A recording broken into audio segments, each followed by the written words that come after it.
The New York Times just announced that devastated Democrats play the blame game and stare at a dark future. Which is ironic given how their sane washing of Trump had a lot to do with where we are now. But hey, mainstream media, we didn't expect anything less than deflection on your part. You're never to blame. But where the Times got it wrong is that we are not staring at a dark future. We're already working on the future. And that means taking a look at North Carolina, where a tiny little state house representative race turns out to be a very big deal. Of course, the Times wouldn't bother looking at something that small, not when big things happen in North Carolina, but we are going to take a look, especially since North Carolina was seemingly a mixed bag of election results. On the one hand, 3 congressional seats flipped in North Carolina from Democrat to Republican. That's a big blow to Democrats nationally. Taking the House majority is of utmost importance for resisting the fascist agenda that's coming our way. But statewide in North Carolina, it's a different story. In the governor's race, Democratic candidate Josh Stein won by 14 points over the toxic Mark Robinson, the sitting lieutenant governor and self-described black N-word of a certain German political party, who also mentioned that he would buy a couple of slaves. Robinson was such a flawed candidate that nearly everybody abandoned him, lest he taint their own political careers. There's an important lesson to be learned here, though. Stein won by 14 points, which is a decisive victory, to say the least, but Robinson still managed to win 40% of the vote. Most of that 40% came from a stalwart Republican base, who were going to vote for him come hell or high water. The lesson here is that when your opposition can absolutely count on 40% of the vote, no matter how crazy or flawed they are, then you don't have much margin to start losing votes. But Stein's victory over a seriously weak candidate was not the only statewide victory for Democrats in North Carolina. According to the Raleigh News and Observer, Rachel Hunt won the lieutenant governor's race, giving the office to Democrats for the first time in 12 years, and Democrat Mo Green won the race for superintendent of public instruction. Guess there won't be any Bibles going into classrooms in North Carolina, because currently that position was held by a Republican. So those are 2 flipped statewide seats, while at the same time, Democrats kept control of the Attorney General's office.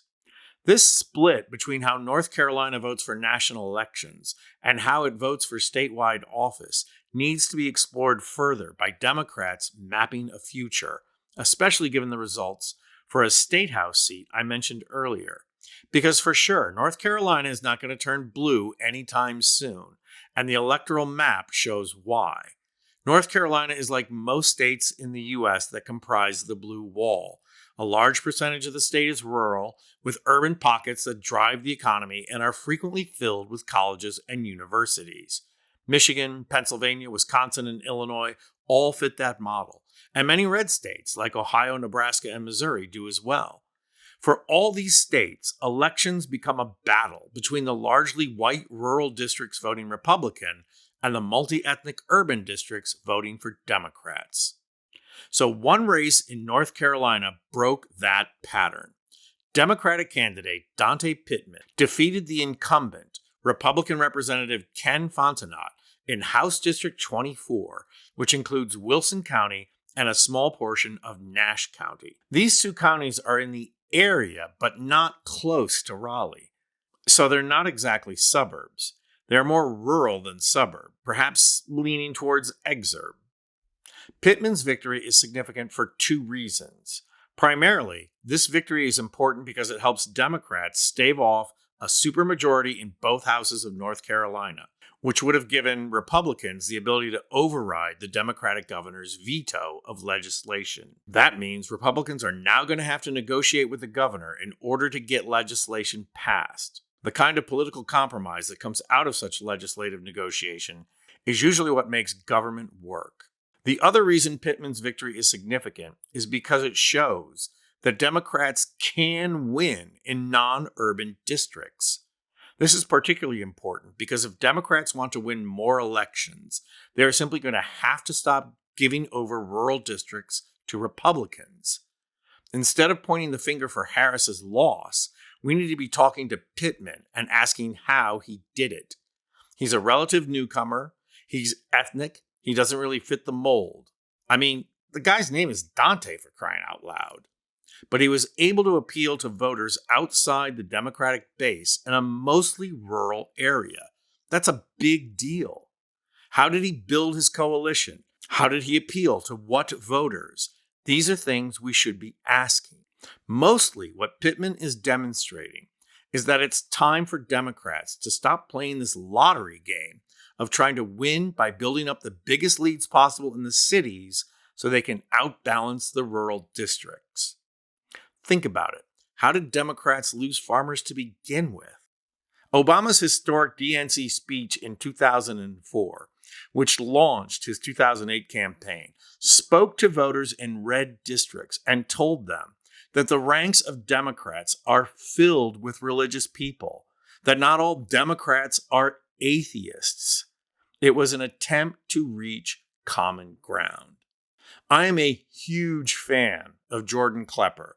His questioning and confronting of low IQ Trump voters over the years has been enormously funny.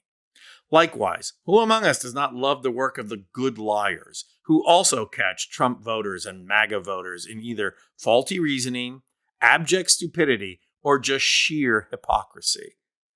But the thing is, I'm not even being remotely critical when I say their stuff has not moved the needle one bit. It's not persuading voters. It's confirming what we think about Republican voters, that they're stupid. And believe me, nobody in this business looks down their nose more at low IQ Trump voters than yours truly. And let's face it, that's a lot of nose to look down through. But as a campaign strategy, it's a big loser. These voters are under the distinct impression that we think they are stupid. And they're not wrong. We do think that. But hellfire is coming around the mountain, folks. The Trump camp is already saying mass deportations begin on Inauguration Day. If we are going to take the steam out of the engine of consent, we are going to have to engage in dialogue and not tutorials. And we're going to have to change our methods. Last night, there was a protest march in Chicago. That was lightning fast organization, and it put a ton of boots on the ground. Watch. Racist, sexist, anti-gay. Donald Trump, go away. Racist, sexist, anti-gay. Donald Trump, go away. So, okay, I admire the organization and the turnout. But can I just ask what was accomplished by giving voice to our outrage? Yes, we are filled with outrage. But what does chanting racist, sexist, anti-gay, Donald Trump go away actually accomplish? It's not like Donald Trump cares. He's just going to ask the military to shoot protesters again. More importantly, you're just pointing a finger right in the face of Trump voters and calling them racist, sexist, and anti-gay. Which they probably are. But if the goal is to get rid of racism, sexism, and homophobia, then the goal has to be persuasion, not just confrontation. How would that protest have looked if it was organized as a silent march? If the goal was to bear witness and be a physical symbol of solidarity? First of all, you will deny the people who write you off as just angry liberals. And second, you stand the chance of evoking a measure of respect and empathy. We cannot keep doing the same thing and expect different results. We keep saying that to crazy Jill Stein and the Green Party. We need to start saying it to ourselves.